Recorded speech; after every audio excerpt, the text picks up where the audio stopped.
திராவிட முன்னேற்ற கழகம் ஆட்சியில் வந்ததிலிருந்து எல்லா துறை வாரியாக இருக்கிற அமைச்சர்கள் கொள்ளையடிப்பதை தான் குறிக்கோளா வச்சிட்டு இருக்கிறாங்க. இந்த ஆட்சியில மக்களுக்கு என்ன பலன் கிடைச்சது?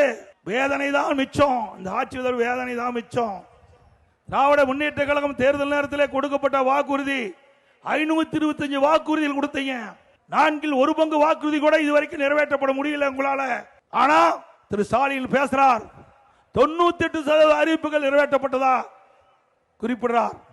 நான் சட்டமன்றத்தில் பேசினேன், திரு ஸ்டாலின் அவர்களே, நீங்க 98 அறிவிப்புகள் நீங்க நிறைவேற்றப்பட்டதாக இன்னைக்கு பத்திரிகை ஊடகத்தில் வெளியிடுறீங்க. அப்படின்னா ஒரு வெள்ளை அறிக்கை கொடுங்க, மக்கள் தெரிஞ்சுக்கிட்டோம். இதுவரைக்கும் பதிலே இல்ல. திராவிட முன்னேற்ற கழக தலைமையிலே அமைக்கப்படுகின்ற கூட்டணியிலே இடம்பெற்றிருக்கின்ற கம்யூனிஸ்ட் கட்சி திரு சண்முகம் அவர்கள் ஒரு போராட்டத்தில் கலந்து கொண்டு நிருப கேட்கின்றார்கள். இன்றைக்கு திராவிட முன்னேற்ற கழக கூட்டணியில் அங்கம் வைக்கின்றீங்க. திராவிட முன்னேற்ற கழகம் ஆட்சிக்கு வருவதற்கு முன்பு 2021 திராவிட முன்னேற்ற கழக தேர்தல் அறிக்கையில் 525 அறிவிப்புகள் வெளியிட்டாங்க.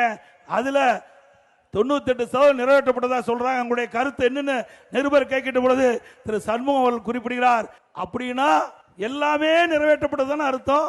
அப்படி நிறைவேற்றப்படவில்லை என்று கூட்டணியில் அங்கம் வகிக்கின்ற கட்சியுடைய தலைவரே குறிப்பிட்டு விட்டார்.